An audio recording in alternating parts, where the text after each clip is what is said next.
आपला सर्वांचा आवडता उमेदवार डॉक्टर अमोल कोल्हे यांच्या प्रचारार्थ आज वाडा गावामध्ये ही प्रचाराची सभा होत्या। सभेला उपस्थित असणारे आपल्या तालुक्याचे माजी आमदार आदरणीय दिलीपांना मोहिते, आमच्या तालुक्याचे माजी आमदार अशोकराव पवार, त्याचप्रमाणे जिल्हा परिषदेचे माजी सदस्य आमचे सहकारी आदरणीय बाबा, मार्केट कमिटीचे सगळे सभापती, आता ठाकूर पाटलांपासून बाकीचे सगळेच सभापती, आमच्या भगिनी मोहितेताई, उपस्थित असलेले हिरोअण्णा, त्याचप्रमाणे या भागामध्ये काम करणारे सर्वच दिग्गज मंडळी। शामरावने खरं तर मला खूप गरज दाखवली या भागामध्ये, शामरावला सुद्धा आपल्याला विसरता येणार नाही। बाबाने नाव घेतलं अक्षयचं, तो अक्षय वेगळा, तिथे एक अक्षय बसलाय शिवसेना, त्याने मान खाली घातलेले लगेच।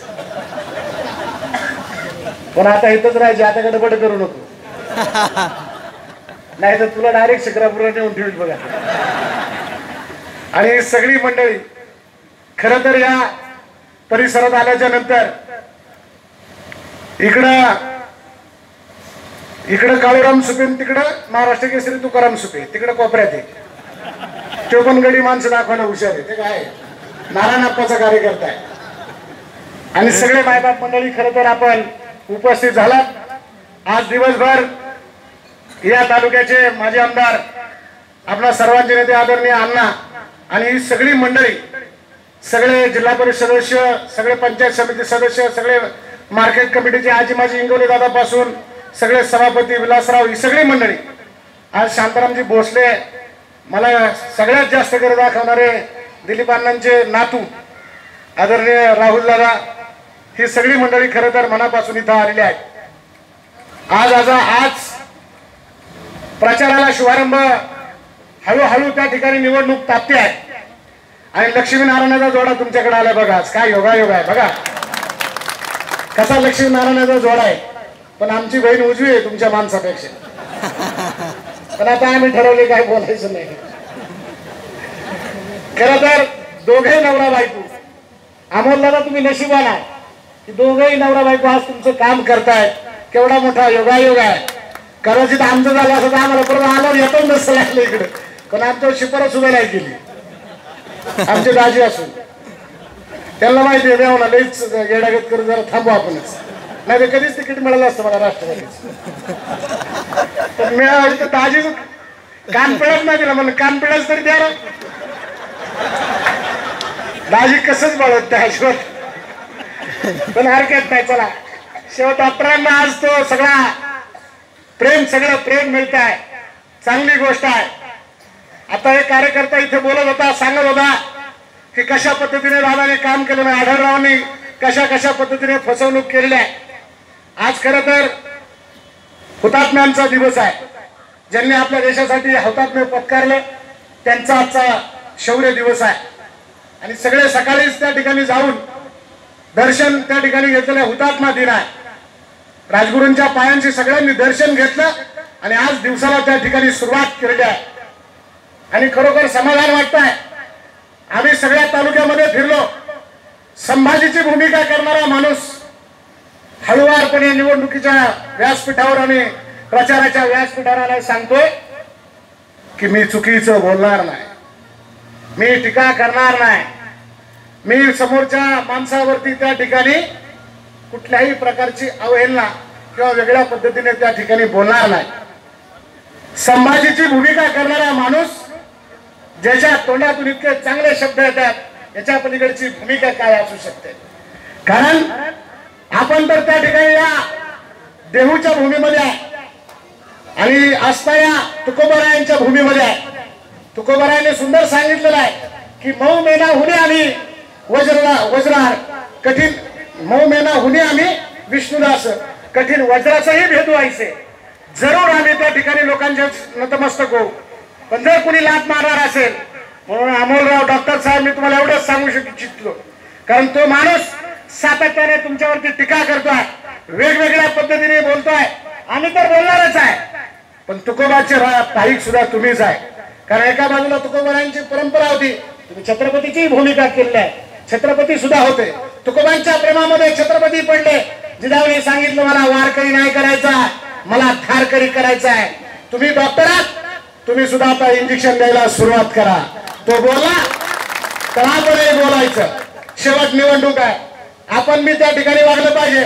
जिजाऊने सांगितलं तुकोबांना मला वारकरी नाही, मला धारकरी करायचं आहे. त्या दिवशी तुकोबांनी सांगितलं की राजा काय असतो, राजाश्रय काय असतो, राजाचं काम काय असतं. ही सगळी गोरगरीब जनता तुमच्या दोन्ही भूमिकाकडे टक लावून उभी आहे. सगळी माणसं तुमच्याकडून एका अपेक्षेने त्या ठिकाणी पाहतायत, तुमच्यावरती प्रेम करतायत. 29 तारखेला तुम्हाला दिसायलाही किती प्रेम लोक करतायत. पण तुम्ही सुद्धा आता ठोसा त्याला द्यायला सुरुवात करा. भात झाला आता, कारण आपण किती दिवस त्यांना तुम्ही सांगणार आहे की नका नका बोलू. वेगवेगळ्या पद्धतीने प्रकार त्यांनी आता वेगवेगळे आपल्या बदनामी करण्याचं षडयंत्र त्यांनी आखलेलं आहे. डॉक्टर साहेब आता भात झालं, आता त्याने माफ घेतलं, आपणही पूर्ण माफ घ्यायचं. आता लय झालंय, कारण आता फार आपण लगेच साधू संतांचं जर आपण भस्म लावला तर ते आपले राग करून टाकतील. आता त्यांचं सोडून द्या. तुम्ही डॉक्टर आहे, त्यावेळेस बघू आपण कुणाला इंजेक्शन द्यायचे ते. पहिला आता आढळलं की इंजेक्शन देऊन टाका, अजिबात ठेवू नका. त्याचं भात झालं, आता त्याला इन्सुलिन द्यायच्या अगोदर तुम्हीच इंजेक्शन ठोका.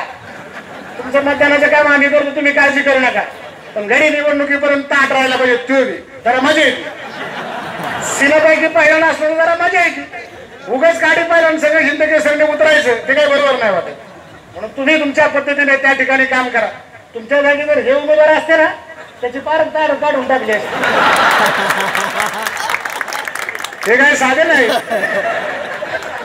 यांना आवडता खेळमध्ये यायचं म्हणलं यांचा विचार करून मला यावं लागतं की आता आपण काय बोलणार आणि आपले दाजी आपल्यावर काय बोलणार, हेच आपल्याला पाहायला मिळते. पण एक लक्षात ठेवा की आज आपण सगळीकडे फिरतोय, तो माणूस सगळ्यांशी खोटं बोलतो, काही पण सांगतो. कधी दादाचं नाव घेतो, कधी त्या ठिकाणी साहेबांचं नाव घेतो. आमच्या इकडे आलं की असाच लावा करतो. सगळ्या असणाऱ्या भाजपाच्या आमदारांना त्यांनी शिव्या दिलेल्या आहेत. कुठलाच आमदार त्यांनी शिल्लक ठेवला नाही. तिकडे महेश दादाला शिव्या देतो, इकडे खरं तर बाबुरावला शिव्या देतो, खाली गेला की टिळेकरांना शिव्या देतो, इकडे आला की सुरेश भाऊच्या विरोधात अजून एक गडी उभा करतो. कोण? रामदास. पण तो काय रामदास, तुमच्यासारखं कामच नाही. रामदास चांगला म्हणतो तो, त्याला नाव ठेवायचं नाही. पण घराघरामध्ये आणि तालुक्यामध्ये एक वेगळ्या पद्धतीचं वातावरण तो माणूस करतोय. आणि मग पुढे शिरूर मध्ये आल्यावर राहिले अशोकराव मी दोघांना सांगतो काहीतरी, त्यांना रातचा भेटतो, मला दिवसाचा भेटतो. म्हणजे तो इतका चतुर आहे की सगळ्यांचे भांडणं लावून देतो आणि मग सगळ्यांचं काम करतो. स्वतः एकदा खासदार झाला की मग लोक आम्ही जातो. कधी मला दादा काय तू दुपारी ये, दुपारी आपण दुपारी जायचं. आपला विरोधक संध्याकाळी, त्याचा दुसरा विरोधक पाठर. हा कुणालाच मदत करत नाही. आणि एक सांगतो मित्रांनो, कुणाकडून सुद्धा विधानसभेला पैसे घेतल्याशिवाय हा माणूस काम करत नाही. हा त्याचा अनुभव आहे. कारण 2009ला मी त्याचा साक्षीदार आहे. बरं 4 रुपये राहिले नाही तर मला अशोक बापूच्या विरोधात मी निवडणूक लढवली, मला कुठेतरी आता पोतं टाकावं लागलं असतं.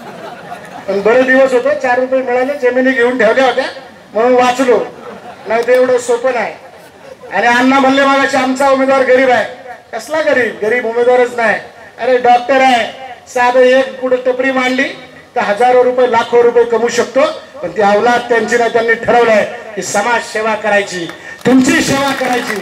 आमचा उमेदवार गरीब नाही, उमेदवार गरीब तो आहे. सगळं साम्राज्य आहे. पण आमच्या एका कार्यकर्त्याने सांगितलं शिक्षण संस्थेमध्ये कुणाचं शाळाने सुद्धा फी सोडत नाही. भिकारी माणूस आपण कोण म्हणतो तर पैसे असून दुसऱ्याकडे भीक मागतो तो माणूस भिकारी आहे. पण खिशात पैसे नाही. माझा संभाजी महाराज मोठा करायचा आहे, माझा शिवाजी महाराज मोठा करायचा आहे. या महाराष्ट्रातलं तत्व ज्याने दिल्लीमध्ये राखलं त्यांचा हिशोब मला करायचा आहे. समाजामध्ये त्यांना मोठं करायचं आहे.